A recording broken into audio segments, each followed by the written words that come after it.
Hi, it's State Representative Jim Walsh here with another update, and my good seatmate, Representative Joel McIntyre, here at the Capitol in Olympia. Well, we've given you some good news the last couple of updates. We got some not so good news for this one. Last night, under the dome, the Washington State House of Representatives passed House Bill 1163, an egregious anti-gun rights proposal that creates a new permit issued by the state that you have to get in order to buy any kind of firearm at all. This is different than a concealed pistol license, a CPL, and it's in addition to that permit.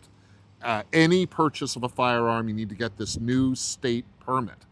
It requires a bunch of safety training that at current doesn't exist. Basically, it's designed to prevent normal law-abiding people from buying guns. It's unconstitutional. It's a bad deal. The mechanics of implementing it don't exist. It really is just bad all the way around. We fought hard against it on the floor of the House, and it went out on a party line vote, so very partisan.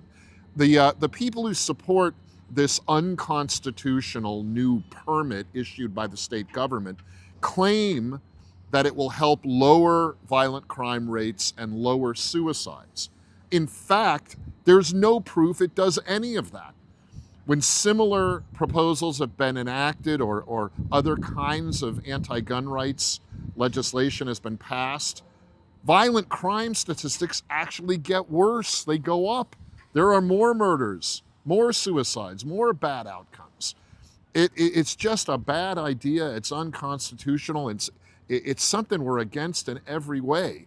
Joel, chime in. Yeah, so Jim is right. It is not good. It is unconstitutional, but it is par for the course. Around here, it is these kinds of bills that are against the Second Amendment always come with this is for saving children, this is for saving people, this is for helping society.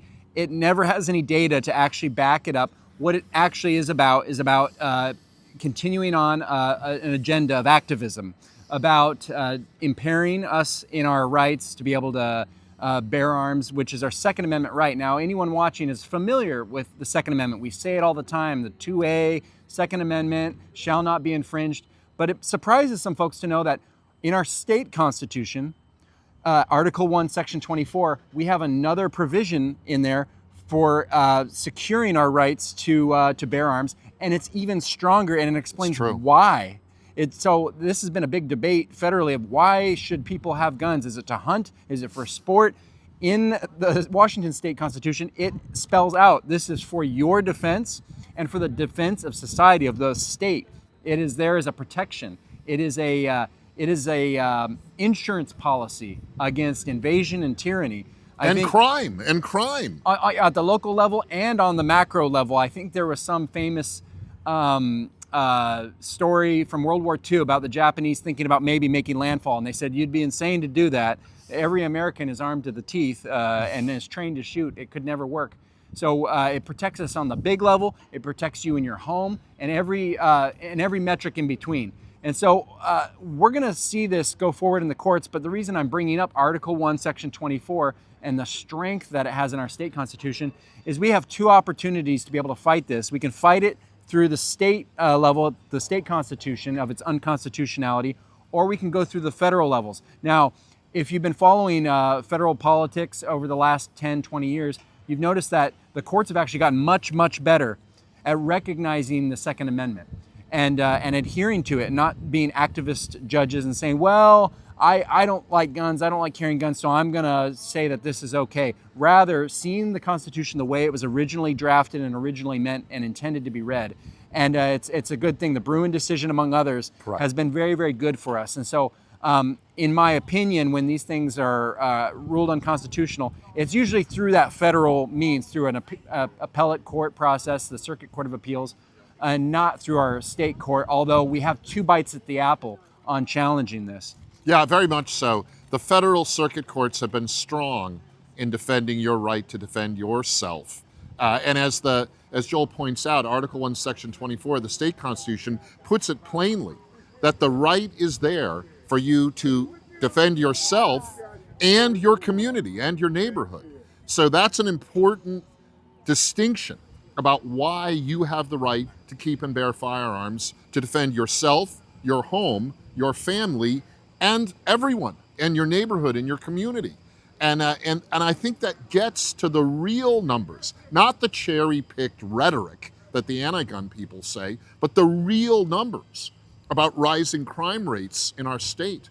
It's because we aren't being robust enough in defending ourselves. That's what the founders of this state and this country had in mind when they put into the Constitution these clear rights. So this is a fight that is far from over. We're going to continue to be engaged in it, but the next level here will likely be either the state or federal courts.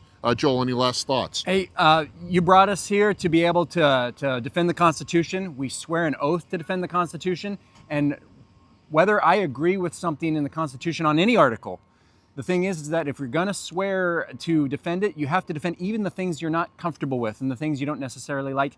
And there is an amendment process for things you don't like. That is allowed in our state and federal Constitution. And so I say to all people who engage in these kinds of the activism and the laws, do it the right way. If you don't think people should own guns, don't find a system where people have to get a permit and then you don't provide a means by which we can even get the permit. Very clever of the activists, but it's not right and it's not constitutional. If you don't like what's in that Constitution, it is able to be changed. But we're not going to be advocating for a change on the Second Amendment. As we said, we can see the merits of the policy. But no matter what the constitutional provision, you sent us here to defend it. That's what we're going to keep doing. It's our first mission and our strongest mission. That's it for this update. We'll talk to you again soon. Until then, stay strong and be well.